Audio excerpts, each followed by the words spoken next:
Acute chronic liver failure, dilated cardiomyopathy, pneumonia ଓ ରକ୍ତ ସଂକ୍ରମଣ ଭଳି ସମସ୍ୟାରେ ପୀଡ଼ିତ ଥିଲେ। ନଭେମ୍ବର 16 ତାରିଖରେ ତାଙ୍କର ସ୍ୱାସ୍ଥ୍ୟରେ ସାମାନ୍ୟ ଉନ୍ନତି ଆସିଥିଲେ ମଧ୍ୟ ସୋମବାର ସନ୍ଧ୍ୟାରେ ଅଧିକ ବିଗିଡ଼ି ଯାଇଥିଲା। ହ୍ୟୁମାନ ସାଗରଙ୍କ ସ୍ୱାସ୍ଥ୍ୟାବସ୍ଥା ଗତ ନଭେମ୍ବର 14 ତାରିଖରୁ ଗୁରୁତର ହେବାରେ ଲାଗିଥିଲା। ତାଙ୍କ ଲିଭର ସମ୍ବନ୍ଧୀୟ ସମସ୍ୟା ଯୋଗୁଁ ଫୁସଫୁସ୍, କିଡନୀ, ଲିଭର ଏବଂ ବ୍ରେନ୍ ଭଳି ଏକାଧିକ ଅଙ୍ଗ ପ୍ରଭାବିତ ହୋଇଥିଲା। ଏମସ୍ ହସ୍ପିଟାଲର ଏମର୍ଜେନ୍ସି ୱାର୍ଡରେ ଭର୍ତ୍ତି ହେବା ପରେ ତାଙ୍କୁ ଆଇସିୟୁରେ ରଖାଯାଇଥିଲା। ଡାକ୍ତରୀ ଅଙ୍କ ସୂଚନା ଅନୁଯାୟୀ ସାଗର ଟି ଅର୍ଗାନ୍ ଡିସ୍ଫଙ୍କସନ୍ ସିଣ୍ଡ୍ରୋମ୍ (ଏମ୍ଓଡିଏସ୍)ରେ ଆକ୍ରାନ୍ତ ଥିଲେ। ଏଥିସହ ସେ acute chronic liver failure, dilated cardiomyopathy, pneumonia ଓ ରକ୍ତ ସଂକ୍ରମଣ ଭଳି ସମସ୍ୟାରେ ପୀଡ଼ିତ ଥିଲେ। ନଭେମ୍ବର 16 ତାରିଖରେ ତାଙ୍କର ସ୍ୱାସ୍ଥ୍ୟରେ ସାମାନ୍ୟ ଉନ୍ନତି ଆସିଥିଲେ ମଧ୍ୟ ସୋମବାର ସନ୍ଧ୍ୟାରେ ଅଧିକ ବିଗିଡ଼ି ଯାଇଥିଲା। ତାଙ୍କୁ ରାଜ୍ୟ ବାହାରେ ଅତ୍ୟାଧୁନିକ ଚିକିତ୍ସା ଯୋଗାଇ ଦେବା ପାଇଁ ରାଜ୍ୟ ସରକାର ମଧ୍ୟ ସମ୍ମତି ଜଣାଇଥିଲେ। ଏପରିକି ମୁଖ୍ୟମନ୍ତ୍ରୀ ଶ୍ରୀ ମାଝୀ ଓ ସ୍ୱାସ୍ଥ୍ୟମନ୍ତ୍ରୀ ମୁକେଶ ମହାଲିଙ୍ଗ ମଧ୍ୟ ଏମସ୍ କର୍ତ୍ତୃପକ୍ଷଙ୍କ ସହ ନିୟମିତ ଯୋଗାଯୋଗରେ ଥିଲେ ବୋଲି ସୂଚନା ମିଳିଛି। ହ୍ୟୁମାନ ସାଗରଙ୍କ ଜୀବନ ଓ ସଙ୍ଗୀତ ଯାତ୍ରା। ହ୍ୟୁମାନ ସାଗର, ପୂର୍ବନାମ ହ୍ୟୁମାନ ସୁନା, 1990 ନଭେମ୍ବର 25 ତାରିଖରେ ବଲାଙ୍ଗୀର ଜିଲ୍ଲାର ଟିଟିଲାଗଡ଼ଠାରେ ଏକ ଖ୍ରୀଷ୍ଟିଆନ ପରିବାରରେ ଜନ୍ମଗ୍ରହଣ କରିଥିଲେ। ସଙ୍ଗୀତ ସହ ଜଡ଼ିତ ପରିବାରରୁ ଆସିଥିବା ସାଗର ମାତ୍ର 8 ବର୍ଷ ବୟସରୁ ଗୀତ ଗାଇବା ଆରମ୍ଭ କରିଥିଲେ। ତାଙ୍କ ପିତା ଓ ମାତା ଉଭୟ ମଧ୍ୟ ଗାୟକ ଥିଲେ। ପ୍ରାରମ୍ଭରେ ଏମ୍ବିବିଏସ୍ ପଢ଼ିବାର ଲକ୍ଷ୍ୟ ଥିଲେ ମଧ୍ୟ ପରେ ସେ ସମ୍ପୂର୍ଣ୍ଣ ଭାବେ ସଙ୍ଗୀତକୁ ସମର୍ପିତ ହୋଇଥିଲେ। 2012 ମସିହାରେ ଭଏସ୍ ଅଫ୍ ଓଡ଼ିଶା ସିଜନ୍ 2ରେ ପ୍ରଥମ ସ୍ଥାନ ହାସଲ କରି ସେ ଓଲିଉଡରେ ପ୍ରବେଶ କରିଥିଲେ। ରେ ଇସ୍କ ତୁ ହିଁ ତୁ ଫିଲ୍ମରେ ପ୍ରଥମ ଥର ପାଇଁ ପ୍ଲେବ୍ୟାକ୍ ଗୀତ ଗାଇ ସେ ଖ୍ୟାତି ଲାଭ କରିଥିଲେ। ତାଙ୍କ ସୁମଧୁର କଣ୍ଠସ୍ୱର ତାଙ୍କୁ ଯୁବପିଢ଼ିର ଅତି ପ୍ରିୟ ଗାୟକ କରିଦେଇଥିଲା।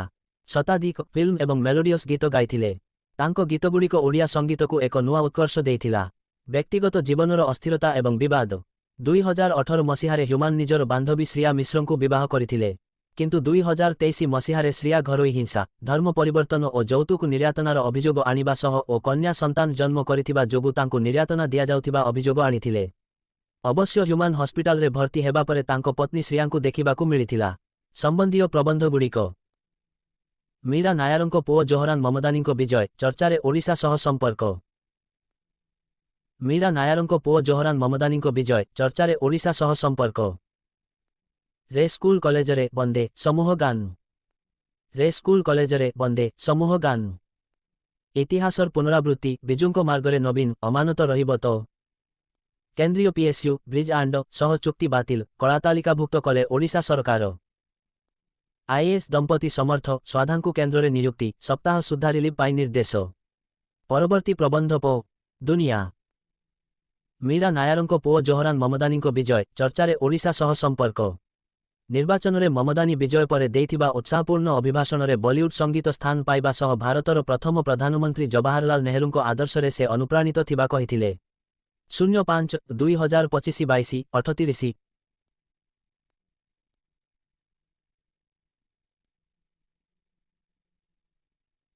ଆମେରିକାର ହାର୍ଟ ଭାବେ ପରିଚିତ ନ୍ୟୁୟର୍କ ସିଟିର ମେୟର ଭାବେ ଭାରତୀୟ ବଂଶୋଦ୍ଭବ ମୁସଲିମ ଜୋହରାନ ମମଦାନୀ ବିଜୟ ଲାଭ କରିଛନ୍ତି। ତାଙ୍କର ଏହି ବିଜୟ ପରେ ତାଙ୍କ ମା, ପ୍ରତିଷ୍ଠିତ ଫିଲ୍ମ ନିର୍ମାତା ମୀରା ନାୟାରଙ୍କ ଓଡ଼ିଶା ସହ ସମ୍ପର୍କ ପୁଣିଥରେ ଚର୍ଚ୍ଚାକୁ ଆସିଛି। Odisha connection. Zohran Mamdani New York mayor. ପ୍ରସିଦ୍ଧ ଫିଲ୍ମ ନିର୍ମାତା ମୀରା ନାୟାରଙ୍କ ପୁଅ ଜୋହରାନ ମମଦାନୀ ନ୍ୟୁୟର୍କ ସହରର ମେୟର ଭାବେ ନିର୍ବାଚିତ ହୋଇ ଇତିହାସ ରଚିଛନ୍ତି। ଏହି ପ୍ରତିଷ୍ଠିତ ପଦବୀରେ ଅବସ୍ଥାପିତ ହେବାରେ ସେ ପ୍ରଥମ ଭାରତୀୟ ବଂଶୋଦ୍ଭବ ମୁସଲମାନ। ବର୍ଷୀୟ ଜୋହରାନଙ୍କ ଏହି ବିଜୟ ସମଗ୍ର ବିଶ୍ୱର ଦୃଷ୍ଟି ଆକର୍ଷଣ କରିଛି। ତାଙ୍କର ଓଡ଼ିଶା ସହିତ ଥିବା ନିବିଡ଼ ସମ୍ପର୍କ ମଧ୍ୟ ଚର୍ଚ୍ଚାକୁ ଆସିଛି। ନିର୍ବାଚନରେ ମମଦାନୀ ବିଜୟ ପରେ ଦେଇଥିବା ଉତ୍ସାହପୂର୍ଣ୍ଣ ଅଭିଭାଷଣରେ ବଲିଉଡ୍ ସଙ୍ଗୀତ ସ୍ଥାନ ପାଇବା ସହ ଭାରତର ପ୍ରଥମ ପ୍ରଧାନମନ୍ତ୍ରୀ ଜବାହରଲାଲ ନେହେରୁଙ୍କ ଆଦର୍ଶରେ ସେ ଅନୁପ୍ରାଣିତ ଥିବା କହିଥିଲେ। ରାଉରକେଲାରୁ ଆରମ୍ଭ ହୋଇଥିଲା ମୀରା ନାୟାରଙ୍କ ଜୀବନ ଯାତ୍ରା। ନ୍ୟୁୟର୍କରେ ତାଙ୍କ ପୁଅ ଜୋହରାନଙ୍କ ବିଜୟ ପରେ ଓଡ଼ିଶାର ଝିଅ ଭାବେ ମୀରା ନାୟାରଙ୍କ ପରିଚୟ ଅଧିକ ଗୌରବମୟ ହୋଇଛି। 1957 ମସିହାରେ ମୀରା ନାୟାରଙ୍କ ଜନ୍ମ ଓଡ଼ିଶାର ଶିଳ୍ପନଗରୀ ରାଉରକେଲାରେ ହୋଇଥିଲା। ସେ ତାଙ୍କର ବାଲ୍ୟ ଓ କୈଶୋର ଜୀବନର ମୋଟ ପ୍ରାୟ ବର୍ଷ ସୁନ୍ଦରଗଡ଼ ଏବଂ ଭୁବନେଶ୍ୱରରେ ଅତିବାହିତ କରିଛନ୍ତି। ତାଙ୍କର ପିଲାଦିନର ସମୟ ଅଧିକାଂଶ ସମୟ ଓଡ଼ିଶାର ଆଦିବାସୀ ସଂସ୍କୃତି ଓ ପ୍ରଶାସନିକ କାର୍ଯ୍ୟାଳୟ ମଧ୍ୟରେ କଟିଥିଲା, ଯାହା ତାଙ୍କର ଚଳଚ୍ଚିତ୍ର ନିର୍ମାଣ ଶୈଳୀକୁ ରୂପ ଦେଇଥିଲା। ଆଇଏଏସ୍ ଅଫିସର ପିତା ଓ ସୁନ୍ଦରଗଡ଼ ସହ ସମ୍ପର୍କ। ମୀରା ନାୟାରଙ୍କ ପିତା ଅମୃତ ଲାଲ ନାୟାର ଓଡ଼ିଶା କ୍ୟାଡରର ଜଣେ ବରିଷ୍ଠ ଆଇଏଏସ୍ ଅଫିସର ଥିଲେ। ସେ 1950 ଓ 1960 ଦଶକରେ ସୁନ୍ଦରଗଡ଼ର ଜିଲ୍ଲାପାଳ ଭାବରେ କାର୍ଯ୍ୟ କରିଥିଲେ ଏବଂ ଆଦିବାସୀ ଶିକ୍ଷା ଓ ସାମାଜିକ କଲ୍ୟାଣ କାର୍ଯ୍ୟକ୍ରମରେ ତାଙ୍କର ଗୁରୁତ୍ୱପୂର୍ଣ୍ଣ ଭୂମିକା ଥିଲା। ଓଡ଼ିଶା ପ୍ରତି ତାଙ୍କର ପିତାଙ୍କ ପ୍ରତିବଦ୍ଧତା ହିଁ ମୀରା ନାୟାରଙ୍କ କାହାଣୀ କହିବା ଶୈଳୀକୁ ଏକ ନୂଆ ଦିଗ ଦେଇଥିଲା, ଯାହାକି ସର୍ବଦା ସାମାଜିକ ବାସ୍ତବତା ଓ ଭାବପ୍ରବଣତାପୂର୍ଣ୍ଣ ହୋଇଥାଏ। ନ୍ୟୁୟର୍କର ନୂଆ ମେୟର ଜୋହରାନ ମମଦାନୀଙ୍କ ମା ଅଙ୍କ ଚିନ୍ତାଧାରା ଓ ଲାଳନ ପାଳନ ମଧ୍ୟ ଓଡ଼ିଶାର ପ୍ରଶାସନିକ ମୂଲ୍ୟବୋଧ ଏବଂ ଆଦିବାସୀଙ୍କ ଉନ୍ନତି ସହିତ ଜଡ଼ିତ ବୋଲି କୁହାଯାଏ। ଜୋହରାନଙ୍କ ବଲିଉଡ୍ ପ୍ରେମ ଓ ନେହେରୁ ଆଦର୍ଶ।